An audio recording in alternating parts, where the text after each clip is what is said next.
Welcome back, everybody, to another deep dive. And today we're going behind the curtain into the world of China's shadow banking system. Oh, very interesting. Yeah, and we have a really great source for this one. It's a book called Inside China's Shadow Banking, The Next Subprime Crisis by Joe Zhang. Interesting. And the really cool thing about this book is that the author, Joe Yeah. Zhang, he's no armchair analyst. He was an investment banker, and then he actually ran a microcredit company in China.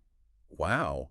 So That we has had, boots on the ground. yeah, boots on the ground, a real Real exposure. insider's perspective. And by the end of this deep dive, you'll know Yeah. just how this system grew, Yeah. the risks it poses, and why it matters to everyone, Absolutely. not just folks in China. And what's really fascinating about this whole system is that Yeah. it wasn't like some intentionally created thing. It emerged Right. almost organically because of this gap between... What traditional Chinese banks could But- offer and the huge demand for loans. Okay, so let's unpack that. Yeah. Joe Zhang's story, I think, is a perfect illustration of this. He leaves this prestigious job at UBS Right. thinking he's going to chair a microcredit company in Guangzhou and kind of do something with a little bit more social impact. But he very quickly realizes he's walked into a world of subprime lending. He talks about that irony in the book, how Yeah. none of the experts, himself included, Right. recognized it as subprime at the time. And the thing is, China's financial regulations are so strict, Yeah. traditional banks are very selective about who they lend to. Yeah. And that created this massive unmet need, Right. especially for small businesses and individuals. So they turn to alternative lenders, and this whole Crowdsourcing. shadow ecosystem kind of is born. It's like a whole hidden world right at the front. Row seat of this at his company, Wansui Microcredit Company. Right. And he tells these really interesting anecdotes Yeah. about giving loans to a fish farm and a furniture retailer, Oh, wow. both of which go bad not long after he joined. Oh, is that good? No, so then it gets even more interesting because he tries to secure traditional bank funding. He wants to securitize Right. Wansui's loans, basically bundle them up and sell them off to investors. But China's regulations are so Complicated. incredibly complex, and he realizes Yeah. the real power lies with the China Banking Regulatory Commission, Right. the CBRC. The CBRC. Yeah.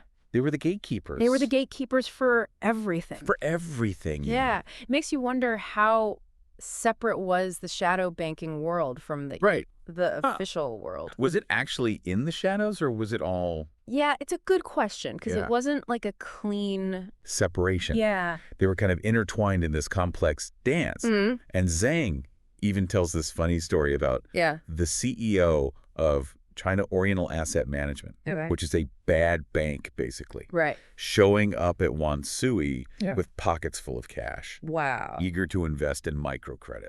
So even the institutions that were designed to deal with financial risk were getting involved. getting in on this action. Yeah. Wow. Yeah, and it wasn't just microcredit. Right. Joe Zhang talks a lot about trust companies Yeah. and how they essentially became these massive junk bond agents. Oh, wow. Yeah, so we're talking about Yeah. real estate developers, mining companies, even local governments Wow. borrowing at these crazy interest rates, Like how high? sometimes 10 to 13%. Oh, wow. Yeah. To put that in perspective, Yeah. think about how much lower interest rates were in the U.S. Right. during that same period. Yeah, that's... Gives you a sense of just how much demand for credit there was outside of the official Chinese banking system. And he points out that by 2012, Yeah. these trust company loans made up almost 10% of all outstanding loans in China. Yeah. That's wild. It's amazing because it started in the shadows, Right. but it became this significant Yeah. part of the overall financial landscape. Okay, so then the question becomes... Right. We were That's a fueling this incredible growth Yeah. in shadow banking. And according to Zhang, a major factor Yeah. was China's persistent inflation. Okay, now I'm intrigued. Mm-hmm. So you mean like prices going up? Yeah. Okay, but what does that have to do with... Well, it's all connected to Yeah. how the Chinese government controlled interest rates. Oh, okay. They kept deposit rates, Mm-hmm. so the interest that banks pay you Right. for keeping your money with them Yeah. artificially low. So people weren't making much. Yeah, but you're not making much money by saving your money in banks. Right. Meanwhile, banks were charging borrowers with much higher interest rates. So there was this huge... this big gap. What economists call a spread. Yeah, so if you have savings, you're incentivized to find somewhere else to put your money to earn a higher... To get a better return. Yeah. And if you need a loan, you're willing to pay higher interest rates to get a higher amount. Yeah. And that's where shadow banking steps in. Right. People with savings are looking for better returns than banks offer. Right. And borrowers, especially those who can't get traditional loans, are willing to pay a premium for access to capital. Okay. So just how bad was this inflation that Joe Zhang is talking about? Yeah, he gives this pretty startling example in the book. Okay. His own salary at the People's Bank of China grew over 84 times. In 24 years. 84 times. 84 times. That means, like... I mean, prices were increasing like crazy. Prices were going up a lot. Yeah, he calculated that it implied an annual inflation rate of 20%. Oh, wow. Well, your savings were earning a tiny amount of interest in the bank. Right. The cost of everything was skyrocketing. Wow. So we have this perfect storm brewing in China. Exactly. Suppressed deposit rates, pushing people to seek higher returns. Yes. This chronic inflation eating away at their purchasing power. Yeah. And this huge unmet demand for loans. Right. No wonder. When shadow banking explodes. Yeah. Yeah. But was it just a risky house of cards waiting to collapse? Or was it filling a genuine need in the Chinese economy? That, my friend, is the million-dollar question. Yeah. And we're going to delve into those competing views when we come back. Sounds good. So we're back, and last time we left off with this big question. Was China's shadow banking system a ticking time bomb, or was it actually a necessary engine for growth? And Joe Zhang McClunny tackles this head-on in his book. Yeah. He doesn't shy away from the concerns, but he presents a more nuanced perspective based on his... Yeah, his experience. Yeah. What I find fascinating is how he kind of weaves in his time at Wansui into this broader economic analysis. Yeah. Remember, he saw firsthand how shadow banking could provide funding to businesses that wouldn't even get a second glance from traditional banks. Right. He gives this example of there's this internal debate at Wansui about expanding their business model. Right. He was thinking about offering more complex financial services, like acting as a middleman to help larger companies raise funds, even if Wansui wasn't directly lending the money. It's like stepping into the world of investment. Banking or merchant banking, you're connecting the dots between those who need capital and those who have it, but you're not necessarily putting your own money on the line. Okay, so kind of facilitating the deal, but not necessarily putting up your own cash. Your own cash. Yeah. But his COO, Mrs. Zhang, was very cautious. Right. She thought it was too risky, straying too far from what they knew. Yeah, and her concerns weren't unfounded. Right. Zhang himself describes how some microcredit firms were charging ridiculously high interest rates. Like how high? Way above the regulatory cap of 24% per year. Oh, wow. Yeah. Okay, so this is a huge red flag. The huge red flag. Yeah. No wonder some analysts were worried. Right. People were worried. About a subprime. About a subprime crisis brewing in China. Crisis brewing in China. Right, because if borrowers can't repay those loans, it could trigger this wave of defaults across the whole system. The entire system. Exactly. And, you know, think back to the 2008 global financial crisis that was partly caused by subprime mortgages in the U.S. Right. People were worried that China was heading down a similar path. So where does Joe Zhang ultimately... Yeah, where does he land? Land on this? Yeah. Does he think the alarm bells were justified? He doesn't dismiss the risks. Okay. But he provides a more balanced perspective. Okay. He argues that at the time he was writing the book, China's shadow banking sector was actually quite small. That's surprising. Compared to other you always hear about developed countries. Yeah, how massive China's economy is. It's all relative. Yeah. Zhang emphasizes that while the growth of shadow banking was concerning, it was also a symptom of deeper issues within the Chinese financial system. Like what? Remember those suppressed deposit rates we talked about? Right. They played a big role in pushing people towards alternative. Alternative investments. That sounds like shadow banking was almost an inevitable. Yeah, in a way it was like this unintended consequence. Trying to control the finances. Control things too tightly. Too tightly. Yeah. And while there were definitely... Yeah, there were risks.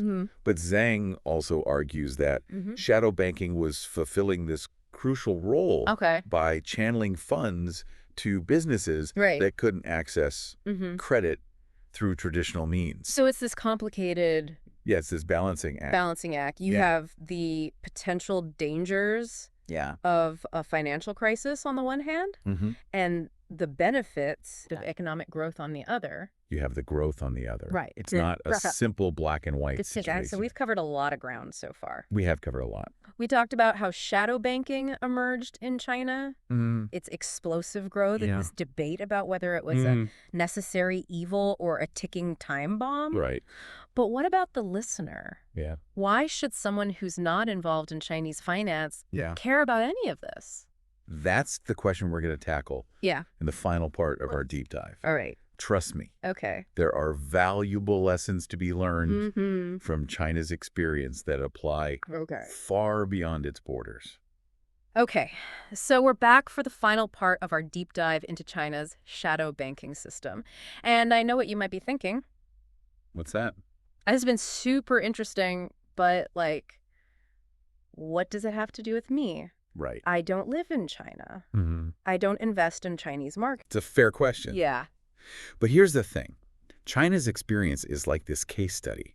Okay. And what happens when a government tries to exert too much control over its financial system. Okay. And the lessons we can draw from it apply everywhere, not just in China. Okay. I'm all ears. Break it down for us. So first, it shows us these unintended consequences of what economists call financial repression. Okay. When a government tries to, like, dictate interest rates or restrict access to credit, it often leads to the emergence of these shadow banking systems. So it's like trying to dam a river. Exactly. You might block it in one place, but the water is going to find another way through. You're just going to push it underground. Right, exactly. And those shadow systems are often much harder to regulate. Right. Which creates all sorts of risks. Yeah, and we can't forget that we live in a globalized world. Absolutely. So financial problems in one country can easily spill over into others affecting trade. It affects everything. Investments, even just like the prices we pay for things here at home. It's all interconnected. Right, it's all interconnected. What happens in China doesn't stay in China.